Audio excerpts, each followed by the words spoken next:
ആദരണീയരായ അധ്യാപകർ, വിദ്യാർത്ഥി സുഹൃത്തുക്കൾ, വിശിഷ്ട അതിഥികൾ, മറ്റു പ്രിയമുള്ളവർ, ഏവർക്കും സ്നേഹാഭിവാദ്യങ്ങൾ. മാനവ ചരിത്രത്തിൽ ഇന്നുവരെ നേരിട്ടിട്ടുള്ള എല്ലാ ദുരന്തങ്ങളെക്കാളും ഭയാനകവും പ്രകൃതിശേഷിയേറിയതും നാശകരവും പ്രത്യാഘാതം ദീർഘകാലത്തേക്ക് നിലനിൽക്കുന്നതുമായ ഒരു മഹാവിപത്താണ് ലഹരിയുടെ ഉപയോഗം.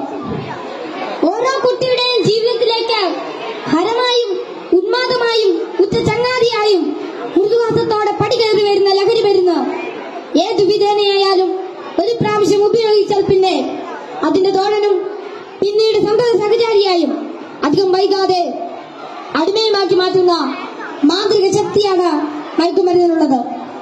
മയക്കുമരുന്നിന്റെ ഈ മാന്ത്രിക ശക്തിയെക്കുറിച്ച് പറയുമ്പോൾ കടൽക്കിടവന്റെ കഥയാണ് എനിക്ക് ഓർമ്മ വരുന്നത്. കൂട്ടുകാരെ, നിങ്ങൾ കടൽക്കിടവന്റെ കഥ കേട്ടിട്ടില്ലേ? വെയിലാറുന്ന സായാഹ്നങ്ങളിൽ കടൽ തീരത്തിന്റെ മണൽത്തട്ടിൽ നടക്കാനാവാതെ അവശനായി കിടക്കുന്ന വൃദ്ധനെ കാണാം. കരുത്തരായ യുവാക്കൾ ഒറ്റയ്ക്ക് ആരെങ്കിലും അടുത്തെത്തിയാൽ തന്നെ അല്പദൂരത്തേക്ക് മാറ്റിക്കിടത്താൻ ചെറുപുഞ്ചിരിയോടെ വിനയാജ്ഞനായി അപേക്ഷിക്കും. മനസ്സലിഞ്ഞ് സഹായിക്കാൻ തയ്യാറായാൽ എടുത്തു മാറ്റാൻ കിഴവൻ അനുവദിക്കുകയില്ല. തോളിൽ കയറ്റാൻ നിർബന്ധിക്കും. തോളിൽ കയറിയാൽ കിഴവന്റെ തനി സ്വഭാവം പുറത്തു വരും. തന്നെ വഹിച്ചവൻ കുഴഞ്ഞു വീണ് മരിക്കുന്നതുവരെ തോളിൽ തന്നെ ഇരിക്കും. നന്നേ ഭാരമുള്ള കിഴവനെ ചുമന്ന യുവാവ് മരിച്ചു എന്ന് ബോധ്യമായാൽ ഇറങ്ങി അല്പമകലെ മാറിക്കിടക്കും, അടുത്ത ഇരയെയും കാത്ത്. ഇതുപോലെയാണ് ലഹരിയുടെ ഉപയോഗവും. ഒരു പ്രാവശ്യം രുചിച്ചു നോക്കിയാൽ പിന്നെ രക്ഷപ്പെടൽ അസാധ്യം എന്നല്ല, എന്നാലും വലിയ പ്രയാസം തന്നെ. മയക്കുമരുന്ന് ഉപയോഗിച്ചു തുടങ്ങാൻ പ്രേരകമാകുന്ന ഘടകങ്ങൾ പലർക്കും പലതാണെങ്കിലും പരിണിതഫലം എല്ലാവരിലും ഏതാണ്ട് ഒന്ന് തന്നെയാണെന്ന് പറയാം. ഉപയോഗിച്ചു തുടങ്ങുമ്പോഴുള്ള രസവും കൗതുകവുമെല്ലാം മാനസിക സംഘർഷങ്ങൾക്കും ശാരീരിക പ്രശ്നങ്ങൾക്കും വഴിമാറും. പിന്നീട് ഇതില്ലാതെ ജീവിക്കാൻ കഴിയില്ലെന്ന സ്ഥിതി വരുന്നു. ലഹരിക്കാംശമായ പണം കണ്ടെത്തുന്നത് പ്രയാസമായി തീരും. അപ്പോൾ അതിനായി കുറുക്കുവഴികൾ തേടുന്നു. അങ്ങനെ അധാർമിക ജീവിതത്തിനും കുറ്റകൃത്യങ്ങൾക്കും പ്രേരിപ്പിക്കപ്പെടുകയും കുടുംബത്തിനും സമൂഹത്തിനും നിയമപാലകർക്കും തലവേദനയായി മാറുന്നു.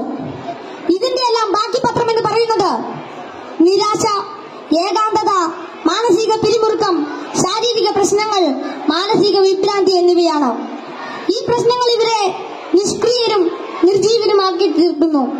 അങ്ങനെ കുടുംബത്തിന്റെയും സമൂഹത്തിന്റെയും നട്ടെല്ലാകേണ്ട ഇവർ വീടിനും വീട്ടുകാർക്കും നാടിനും തന്നെ ബാധ്യതയായിത്തീരുന്നു. ലഹരി ഒരു മഹാവിപത്താണ്, സമൂഹത്തെ കാർന്നു തിന്നുന്ന മഹാവ്യാധി. ഇത് ബാധിക്കുന്നതാകട്ടെ നാടിന്റെ സമ്പത്തും രാഷ്ട്രത്തിന്റെ അടിത്തറയും നട്ടെല്ലുമായ കൗമാരത്തെയും യൗവനത്തെയും. കുപ്പിയിൽ നിന്ന് തുറന്നുവിട്ട ഭൂതം പോലെ നമ്മെ ഒന്നോടെ വിഴുങ്ങുവാൻ വായ്പിളർ നല്ലറിയാർ തടുക്കുന്ന ഈ ദുർഭൂതത്തെ നമുക്കൊറ്റക്കെട്ടായി നേരിടാം. ലഹരി എന്ന മഹാവിപത്തിനെതിരെ സന്ധിയില്ലാ സമരത്തിനായി നമുക്ക് അണിചേരാം. മയക്കുമരുന്നിന്റെ ഉപയോഗത്തിനും വിതരണത്തിനും വ്യാപനത്തിനുമെതിരെ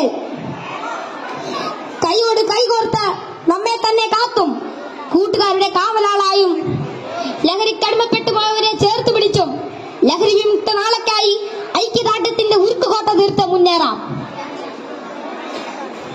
ഉറച്ച തീരുമാനവും വ്യക്തമായ കർമ്മപദ്ധതികളും കൃത്യമായ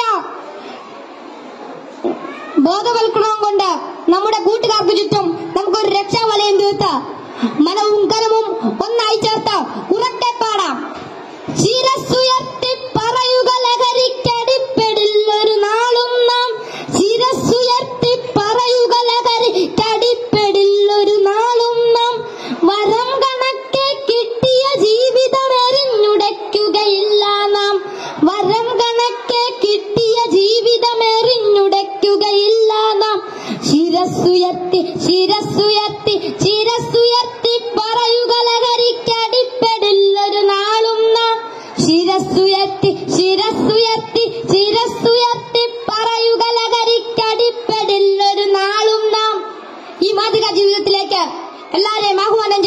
നിർത്തുന്നു. നന്ദി, നമസ്കാരം. Thank you all.